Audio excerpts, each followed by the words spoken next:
Hello everybody. आज मैं आपको पावलोव की लर्निंग थ्योरी पढ़ाऊंगी। आईपी पावलोव, इन्होंने जो है क्लासिकल कंडीशनिंग दी थी और क्लासिकल कंडीशनिंग को हिंदी में अनुकूलित अनुक्रिया का सिद्धांत कहते हैं। ये जो अनुकूलित अनुक्रिया का सिद्धांत है, इसमें जो है पावलोव ने कहा कि इन्होंने पावलोव ने जो था सहज जो हमारी अनुक्रियाएं होती हैं उससे जो है रिलेट किया सिखाने को, आदत के निर्माण को। स्वाभाविक अनुक्रिया क्या कि अच्छे भोजन को देख के जो है जैसे हमारे मुंह में भी जो है लार आ जाती है, तो इन्होंने क्या था अपनी जो है डेफिनेशन देने में इन्होंने बताया कि लर्निंग क्या होती है। Learning is habit formation resulting from conditioning. अनुकूलित अनुक्रिया द्वारा आदत का निर्माण क्या कहलाता है? अधिगम कहलाता है। तो इन्होंने कहा कि जो अधिगम होता है वो एक अनुकूलित अनुक्रिया द्वारा आदत का निर्माण, हैबिट फॉर्मेशन की जो चीज हमारी क्या है आदत में आ जाए उसी को क्या कहते हैं? अधिगम कहते हैं। अपनी इसी डेफिनेशन को प्रूव जो है इन्होंने एक्सपेरिमेंट के द्वारा किया कि आदत का निर्माण क्या है अनुकूलित अनुक्रिया द्वारा कैसे किया जाता है। इन्होंने क्या किया, अपने एक्सपेरिमेंट में जो है एक कुत्ते को लिया और अपने एक्सपेरिमेंट को क्या है 3 पार्ट में बांट लिया। वैसे मैं ये थ्योरी ब्लैक बोर्ड से जो है अच्छे तरह से समझा सकती थी, बगैर ब्लैक बोर्ड के समझाना जो है मेरे लिए बड़ा मुश्किल सा है, क्योंकि वहाँ मैं इसके स्टेप लिख देती और आप अच्छे से समझ लेते। लेकिन चलो कोई बात नहीं, I will try my best. उसकी बड़ी दिक्कत सी महसूस हो रही है ब्लैक बोर्ड की। तो यहाँ इन्होंने क्या किया, अपने एक्सपेरिमेंट को 3 स्टेप में डिवाइड कर लिया। बिफोर कंडीशनिंग, और फिर इसके बाद जो है ड्यूरिंग कंडीशनिंग, और थर्ड जो है आफ्टर कंडीशनिंग। इन्होंने जो है एक कुत्ता लिया और उस कुत्ते की जो है लार की ग्रंथि का ऑपरेशन कर दिया और उसमें जो है एक कांच की ट्यूब फीड कर दी। जो कांच की ट्यूब थी वो ट्रांसपेरेंट थी, जिसमें जो है सलाइवा दिख जाता था कि कितना आया है। इसने जो है कुत्ते को भूखा रखा और भूखा रख के जो है उसके सामने क्या था, खाना प्रस्तुत किया। तो इसने देखा कि जो कुत्ता है वो स्वाभाविक अनुक्रिया करता है, यानी कि यूएस। इन्होंने स्वाभाविक उद्दीपन को यूएस का नाम दिया, यूएस, और एरो लगा के यूआर, यानी कि स्वाभाविक उद्दीपन भोजन को देख के सीक्रेशन ऑफ सलाइवा। ये इन्होंने देखा कि भोजन को देख के क्या है वो अनुक्रिया करता है और कितनी मात्रा में जो है उसका सलाइवा आता है। ड्यूरिंग एक्सपेरिमेंट इन्होंने क्या किया, इन्होंने जो है खाने के साथ घंटी का बजाना इनको सिखाना था। इनको कुत्ते से अनुक्रिया करवानी थी, घंटी की आवाज के साथ आदत का निर्माण करवाना था। तो इन्होंने एक स्ट्रॉन्ग स्टिमुलस जो स्वाभाविक होता है उसके साथ इन्होंने अस्वाभाविक उद्दीपन को जो है जोड़ा और उस अस्वाभाविक उद्दीपन से जो है स्वाभाविक अनुक्रिया करवाना इनका क्या था, मेन उद्देश्य था। तो इन्होंने क्या था, घंटी की आवाज के साथ जो है खाना जोड़ दिया। पहले इन्होंने घंटी की आवाज दी, यानी कि CS plus US, bell plus food. तो पहले घंटी की आवाज, फिर उसके साथ जो है खाना, और दोनों में जो गैप रखा वो 5 सेकंड का रखा। और 5 सेकंड से जो स्टैंडर्ड टाइम होता है वो 5 सेकंड होता है। एग्जाम में पूछ भी लिया जाता है कि ये टाइम गैप CS और US के बीच, स्वाभाविक और अस्वाभाविक के, अस्वाभाविक और स्वाभाविक के बीच कितना होगा, तो ये 5 सेकंड का होगा। तो यहाँ CS plus US is equal to क्या आया, UR आया, यानी कि स्वाभाविक अनुक्रिया उसने की। इसने जो थी ये घंटी की आवाज के साथ ये एक्सपेरिमेंट 4-5 दफा जो है रिपीट किया। चौथी 5वीं दफा क्या था, जैसे ही वो घंटी बजाता था तो तुरंत जो है प्रतिक्रिया हो जाती थी। वो भोजन उसके सामने आए उस चीज का भी जो है कुत्ता वेट नहीं करता था। इसके बाद इन्होंने क्या किया, 4-5 दफा ये एक्सपेरिमेंट रिपीट करके कि घंटी प्लस फूड, घंटी प्लस फूड, घंटी प्लस फूड करके इन्होंने क्या था ये देख लिया कि कुत्ता जो है प्रतिक्रिया घंटी की आवाज के साथ भी उतनी ही प्रतिक्रिया कर रहा है, खाना आने से पहले जो है प्रतिक्रिया शुरू कर देता है। आफ्टर एक्सपेरिमेंट इन्होंने क्या किया, खाना जो है हटा दिया और कुत्ते को जो है सिर्फ घंटी की आवाज सुनाई दी। तो घंटी की आवाज का कुत्ते ने क्या है संबंध स्थापित कर लिया कि जो उसको खाना मिल रहा है वो घंटी की आवाज से मिल रहा है। तो कुत्ता जो था घंटी की आवाज सुनते ही प्रतिक्रिया करने लगा। ये घंटी की आवाज जो है दिए जाते रहे और उसको जो है खाना नहीं दिया। तो 5-6 दफा तक ये देखा कि कुत्ता जो है घंटी की आवाज पे ही प्रतिक्रिया कर रहा है। लेकिन जब इसको हम ज्यादा रिपीट करते गए तो धीरे धीरे जो है उसकी फ्रीक्वेंसी क्या थी, सीक्रेशन ऑफ सलाइवा की, कम होती चली गई। एक चीज होती है विलुप्त होना। ये विलुप्त होने को ही शो करता है कि जब हमारी कोई स्वाभाविक क्रिया जो है किसी अस्वाभाविक उद्दीपन के साथ हो जाती है, और अगर हम उस स्वाभाविक उद्दीपन को हटा दें, यानी कि खाना हटा दिया और घंटी की आवाज देते रहे, तो शुरू में तो जो है वो प्रतिक्रिया करता रहा, यानी कि वो सीक्रेशन ऑफ सलाइवा होता रहा, लेकिन थोड़े टाइम बाद क्या है, वो धीरे धीरे जो है स्थिति विलुप्त हो गई। अब दोबारा उसमें जो है वो चीज हैबिट में लाने के लिए दोबारा जो है उसको वो कंडीशन जो है दी गई, और वो दोबारा जो है फिर की घंटी की आवाज बनाई, उसको जो है खाना दे दिया, तो वो फिर जो है अपनी प्रतिक्रिया करने लगा।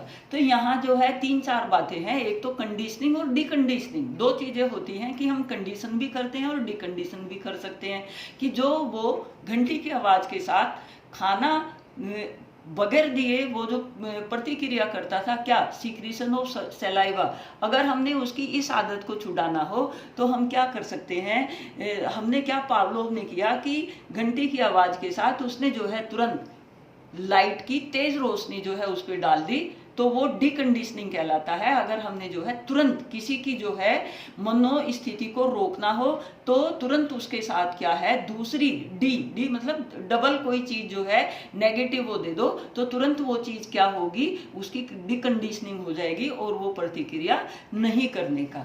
तो यहाँ जब ये एक्सपेरिमेंट कर रहे थे, इन्होंने जो है अपने एक्सपेरिमेंट में देखा कि कुछ फैक्टर्स हैं जो प्रभावित करते हैं किसको, उसके रेस्पॉन्स को आने में। तो उन्हीं रेस्पॉन्सिस को जो है ध्यान में रखे कि भाई रेस्पॉन्सिस जो है किस तरह से कम ज्यादा होते हैं। तो उन्होंने कुछ जो थे, पावलोव ने कुछ फैक्टर्स दिए कि जिनको जो है ध्यान में रखना होगा जब हम किसी की जो है कंडीशनिंग डिकंडीशनिंग कर रहे हो। तो सबसे पहले जो इनका फैक्टर्स आता है वो आता है डोमिनेंसी ऑफ रेस्पॉन्स, यानी कि जो है जो अनुक्रिया है उस पर जो है बहुत ज्यादा बल दिया है कि अनुक्रिया अगर किसी उससे नहीं होगी, यानी कि जो अनुक्रिया करवाने वाला जो स्टिमुलस हो वो ऐसा हो कि जो हमसे जो है हमारी प्रतिक्रिया जिससे जो है होती हो। यानी कि बच्चों के साथ जो भी आप जो है उनको मोटिवेशन देने के लिए जो भी आप उनको जो है प्रलोभन दो, वो ऐसे होने चाहिए कि जो उनकी प्रतिक्रिया को क्या करें, रेस्पॉन्स निकलवाने में जो है सहायक हो, यानी कि एक पॉजिटिव इफेक्ट उनके व्यवहार में क्या है डाल रहे हूँ।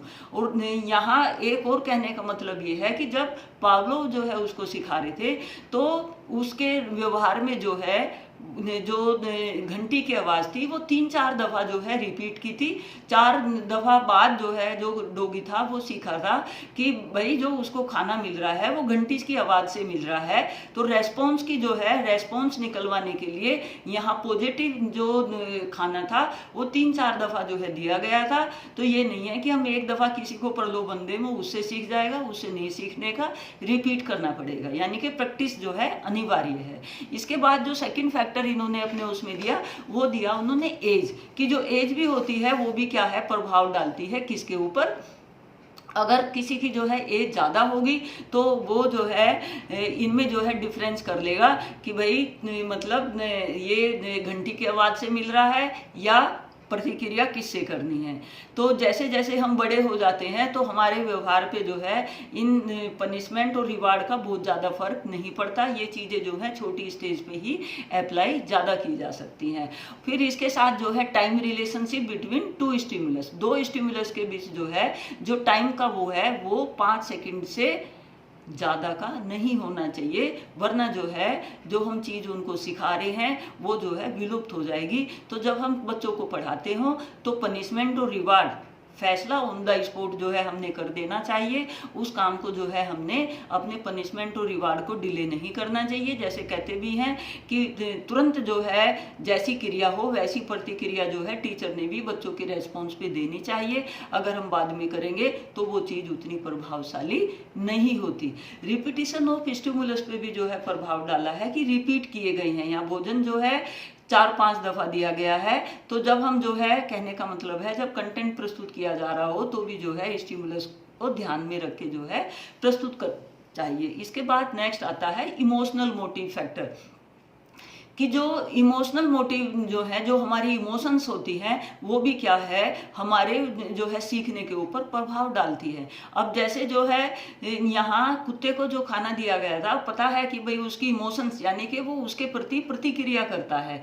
तो जो हम रिवार्ड पनिशमेंट दें वो इस तरह की होनी चाहिए कि बच्चे की इमोशंस के ऊपर पॉजिटिवली प्रभाव डालते हो। बच्चे को इतना ज़्यादा भी मत डांटो कि वो क्लास से जो है पलायन कर जाए। सपोज करो एक मैथ का टीचर है, वो क्लास में जो है बच्चों को डांटता है, तो पहले तो जो है उस टीचर के प्रति बच्चे के मन में जो है नेगेटिव फीलिंग आएगी, दूसरा उस सब्जेक्ट के प्रति भी आ जाएगी, तीसरा जो है क्लास के प्रति आ जाएगी, और चौथा क्या होगा, वो क्लास से ही प्लान कर जाएगा। तो इमोशंस जो है बच्चे की हर्ट नहीं करनी चाहिए, क्योंकि इमोशंस जो है हमारी लर्निंग के ऊपर प्रभाव डालेंगी। अगर आप पॉजिटिव इमोशंस दे रहे हो तो बच्चा जो है उस चीज़ में, पढ़ने में, सीखने में इंटरेस्ट जो है ज़्यादा लेगा। एक्सटर्नल जो डिस्टर्बेंस है वो भी जो है नहीं होनी चाहिए। जब जो है पावलो कुत्ते को सिखा रहे थे, मतलब वो चीज़ जो है कंडीशनिंग डिकंडीशनिंग कर रहे थे, अगर कोई बाह्य चीज़ जो है डिस्टर्बेंस आ जाती थी, जैसे घंटी की आवाज़ के साथ इलेक्ट्रिक जो है लाइट का उसने रिफ्लेक्शन दिया, तो उससे जो है उसने प्रतिक्रिया नहीं की। तो इसका कहने का मतलब है जब आप पढ़ा रहे हो तो डिस्टर्बेंस भी जो है एक्सटर्नल कम से कम जो है होनी चाहिए। जो इंटेलिजेंस है वो भी क्या है, प्रभाव डालती है किसके ऊपर, सीखने के ऊपर, कि हम जो जितना जो है इंटेलिजेंट होगा वो उतनी जल्दी जो है डिस्क्रिमिनेट कर लेगा किन चीज़ को, कि घंटी की आवाज़ जो है वो घंटी की आवाज़ से खाना मिल रहा है या वास्तव में मिल रहा है। जैसे 5 बजे जो है आपके मम्मी पापा जो है आते हैं, वो स्कूटर से, गाड़ी से, जिससे भी आते हैं, तो आप डिफ्रेंशिएट कर लेते हो कि आपके पापा की गाड़ी की आवाज़ है या किसी और की आवाज़ है। तो डिस्क्रिमिनेशन करने की भी जो है, जितना आईक्यू बढ़ जाता है, पावर जो है उसके साथ बढ़ जाती है। एक यहाँ जो है मेंटल हेल्थ भी जो है बहुत इफेक्ट डालती है। जितने हम मेंटली हेल्दी होंगे उतना ही जो है हम अनुक्रिया जो है बेहतर कर पाएंगे। एक दूसरा डीकंडीशनिंग में क्या होता है, जो डीकंडीशनिंग होती है, जो हमारी आदत बनी है उसको अगर हमें डिस्ट्रॉय करना हो तो पॉजिटिव स्टिमुलस के साथ एक नेगेटिव भी दे दो तो हमारी क्या होगी, डीकंडीशनिंग हो जाती है। तो इसके बाद जो आता है वो इन्होंने जो पावलोव की थ्योरी थी, इसके आधार पर इन्होंने क्या था, आदत का निर्माण करना सिखाया था कि कैसे जो है अगर कुत्ते की आदत का निर्माण घंटी की आवाज के साथ जो है प्रतिक्रिया करता है, तो हम बच्चों को भी जो है कुछ इस तरह से जो है सिखाएं जिससे जो है उनकी आदत का निर्माण बेहतर हो पाए। अब इनकी जो थ्योरी है, लर्निंग की थ्योरी, उसका शिक्षा में क्या उपयोग है, तो उपयोग में जो है इन्होंने कि भाई हम इनकी लर्निंग थ्योरी को शिक्षा में किस तरह से जो है इस्तेमाल कर सकते हैं बच्चों के हैबिट फॉर्मेशन में। तो फर्स्ट पॉइंट आता है emphasis on synthetic treatment with student, यानी कि बच्चों के साथ जो है एक सहानुभूति पूर्वक जो है हमें व्यवहार करना चाहिए। जितना सहानुभूति पूर्वक हमारा व्यवहार होगा, बच्चों को जो है माइंड हैप्पीनेस उतना ही फील होगा और उतना ही जो है एक सुकून का वातावरण बच्चों को टीचर के साथ, क्लास के साथ और सब्जेक्ट के साथ लगेगा। क्योंकि हमारी जितनी जो है इमोशंस किसी चीज़ के साथ, क्योंकि उस सब्जेक्ट से जो है टीचर भी जुड़ा हुआ है, तो हम जितने जो है पॉजिटिवली जो है बच्चों के साथ बिहेव कर रहे होंगे उतना ही बच्चा जो है हमारे साथ होगा। और हमारे साथ अटैच होने से मतलब है जो विषय हम पढ़ा रहे हैं उसके साथ जो है बच्चा उतना ही पॉजिटिवली अटैच होगा। तो जो हमारी इमोशंस हैं वो बच्चे के इमोशंस को जो है ध्यान में रख के ही जो है हमने बच्चे को पनिशमेंट और रिवार्ड देना चाहिए कि बहुत ज़्यादा पॉजिटिव भी ना हो और टू मच नेगेटिव भी ना हो। क्योंकि जितना पॉजिटिव होगा बच्चा भी जो है उतना पॉजिटिव ही करने की कोशिश करेगा। ठीक है, तो ये समझ में ही आ गया होगा। सेकंड जो इन्होंने अपनी थ्योरी के आधार पर जो है कंक्लूजन निकाला वो ये कि आदत का निर्माण जो है हम, यानी कि स्वभाव का निर्माण, जो उनकी आदत है हैबिट फॉर्मेशन में क्या है, अगर हम किसी स्ट्रॉन्ग स्टिमुलस के साथ, यानी कि इन्होंने घंटी की आवाज के साथ क्या स्ट्रॉन्ग स्टिमुलस दिया, खाना दिया, वो हमने लगा दिया तो वो अपनी प्रतिक्रिया ज़्यादा करने लगा।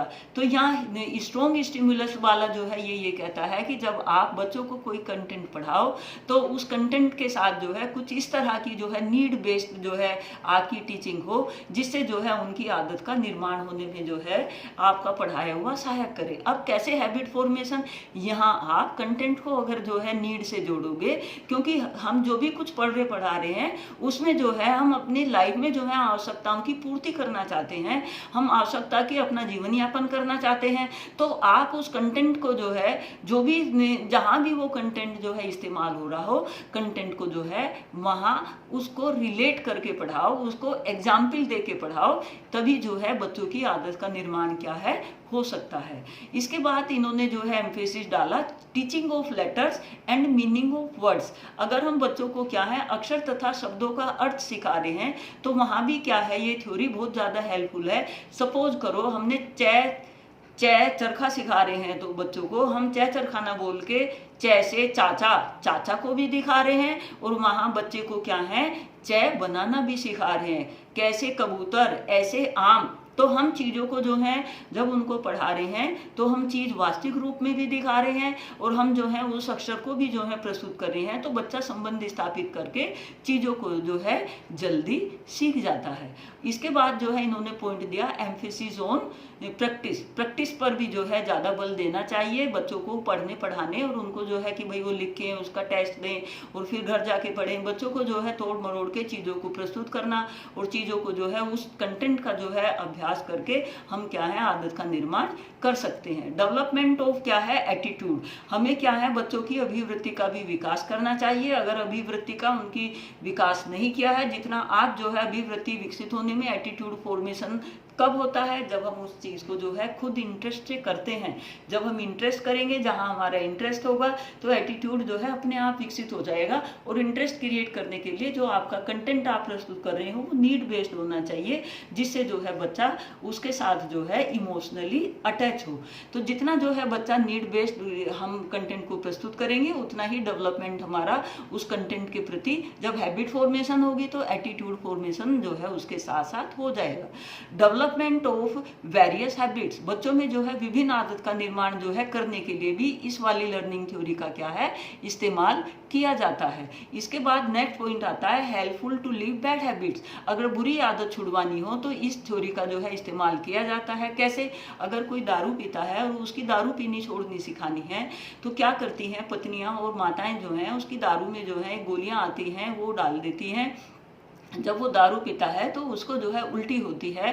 पॉजिटिव के साथ जो है एक और जो है नेगेटिव यहाँ चीज कर दी कि भाई वो उस दारू पीने का आनंद नहीं ले पाता और वो जो है वो वोमिटिंग करता है। तो जो पीने वाला है वो ये सोचता है कि दारू पीने से उल्टी हो रही है, जबकि वो हो रही है उस गोली की वजह से। तो बुरी आदतों को छुड़ाने के लिए कोई और उसके साथ जो है नेगेटिव स्टिमुलस दे दिया जाता है, जिससे जो है बुरी आदतें छोड़ने की जो है कोशिश की जाती है। अब जितना आईक्यू अच्छा होगा, जितना मेंटल हेल्थ अच्छी होगी, वो डिस्क्रिमिनेशन कर सकते हैं, अदरवाइज नहीं कर सकते। Cure of mental health and emotional disturbance, अगर हमें मेंटल हेल्थ का जो है क्योर करना हो और जो डिस्टर्बेंस है उनका क्योर करना हो, वहाँ भी क्या है ये थ्योरी हेल्पफुल है। कैसे हेल्पफुल है, देखो अगर कोई बच्चा जो है किसी चीज से डरता है, मान लो कोई खरगोश से छोटा बच्चा डरता है या किसी ब्लैक चीज से डरता है, तो हम जो है खुद वहां उस ब्लैक अंधेरे में जाएंगे और बच्चों को दिखाएंगे कि कुछ भी नहीं है। अगर खरगोश जैसी चीज से डरता है तो हम खुद अपने पास लाके उसको दिखाएंगे कि देखो इसमें डरने वाला जो है कोई ऐसी बात नहीं है। तो बच्चा जो है धीरे धीरे उसको छू के देखेगा और उसका डर जो है धीरे धीरे क्या है दूर हो जाएगा। फिर इसके बाद नेक्स्ट पॉइंट आता है कंट्रोल ऑफ एक्सटर्नल डिस्टर्बेंसेस, जो बाह्य बाधाएं हैं, जो बाहर की जो डिस्टर्बेंस है उनको भी जो है रोकना चाहिए, वरना जो है पढ़ने में चीजों को सीखने में डिस्टर्बेंस होती है।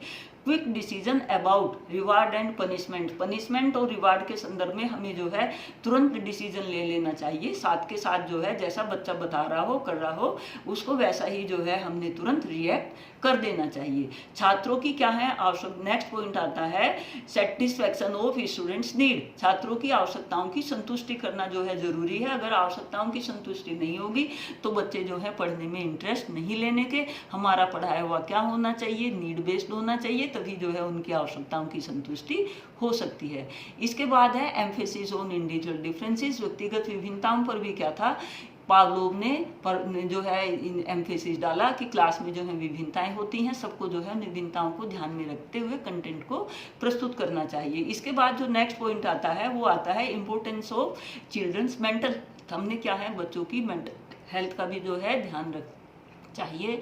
और उस ध्यान रखने में सबसे ज़रूरी है कि हमारा व्यवहार बच्चों के प्रति ऐसा होना चाहिए कि बच्चे जो है हैप्पी फील कर रहे हों और वो मजबूर हों आपके नाम की जो है किताब अपने सिराने रख के सोते हों कि फला टीचर से जो है आपका सब्जेक्ट जाना जाता हो। जितना जो है टीचर बच्चों की जो है हैप्पी वे में जो है कार्य करवा रहा होगा, बच्चे जो है कंटेंट को जो है उतना अच्छे से सीखेंगे और उसकी जरा सी बात कहना हो जो है उसके व्यवहार पे जो है पॉजिटिव प्रभाव डालेगा। तो उनके मेंटल हेल्थ पे भी जो है, उनकी मेंटल हेल्थ अच्छी करने के लिए हमें भी प्रयास करना चाहिए। और जब हम उनको कोई चीज़ सिखा रहे हो तो हमने जो है स्वयं भी उनकी मेंटल हेल्थ देख लेनी चाहिए कि किस तरह की है। इसके बाद है जो फियर है, उसका ट्रीटमेंट ऑफ फियर इस वाली लर्निंग के द्वारा क्या है, जो डर है उसका भी क्या है ट्रीटमेंट किया जा सकता है। अब एक थोड़ा सा जो एग्जाम्पल है वो इस लर्निंग थ्योरी के बारे में मैं खुद देना चाहती हूँ। आपने जो है ये देखा होगा कि जो रीछ वगैरह हैं और जो बंदर वगैरह हैं, भालू का डांस देखा होगा, बंदर का डांस देखा होगा। आपने देखा होगा कि जो ये रीछ को भालू को नचाने वाला है वो ऐसे डुगडुगी बजाता रहता है और वो जो भालू होता है वो ऊपर जो है कदम ताल ऐसे करता रहता है। क्या आपने कभी सोचा है कि उसको जो है कैसे ये चीज़ सिखाई जाती है? जो भालू होता है उसको एक गर्म तवे पे जो है खड़ा किया जाता है और साथ साथ जो है वो डुगडुगी बजाता रहता है और वो जो उसके गले में जो रस्सी डाली है उसको जो है खींचता रहता है, ढीली करता रहता है, जो मंदारी है। तो वो जो भालू है वो ये सोचता है कि उस जो वो डमरू बजा रहा है कि उसकी वजह से उसके पैरों में जो है जलन है, तो वो अपने पैरों की ऐसे जो है कदम ताल करता रहता है। फिर वो जोर जोर से बजाता है तो वो और उतनी जल्दी जल्दी जो है ऊपर नीचे करता है, क्योंकि वहां उसकी पहले जो है नेगेटिव वो देके उसकी कंडीशनिंग की हुई है और रिलेट किया हुआ है किससे, डमरू की आवाज से। और जो एनिमल है वो आइडेंटिफाई नहीं कर पाता तो वो डमरू की आवाज पे जो उसके मन में भय बैठा हुआ है वो वैसे ही जो है प्रतिक्रिया करने लगता है। ऐसे ही जो है फिर बीच में क्या है, धीरे धीरे उसके पैर, वो कुछ दिन बाद देखता है कि उसकी जो है मतलब डमरू के साथ वो अपने पैर नहीं उठा रहा, तो उसको फिर नेगेटिव जो है स्टिमुलस दिया जाता है और वो चीज़ फिर उसके व्यवहार में जो है लाई जाती है। तो बीच बीच में जो है वो उसको ट्रेंड करने के लिए उसके पैरों को जो है तवे पे रख के ऊपर नीचे जो है वो, उससे जब नीचे तवा गर्म होगा तो वो ऐसे ऊपर ऊपर नीचे करेगा और वो अपना डमरू जो है बजाता रहेगा। तो बीच बीच में जो है उसको वो कंडीशन नेगेटिव अप्लाई की जाती है जिससे जो है वो चीज़ उसके व्यवहार में बनी रहती है। तो ये थ्योरी जो है काफ़ी हेल्पफुल है और आप इसको जो है समझ गए होंगे और इसके शिक्षा में जो है काफ़ी उपयोग है। Thank you everybody, bye, take care.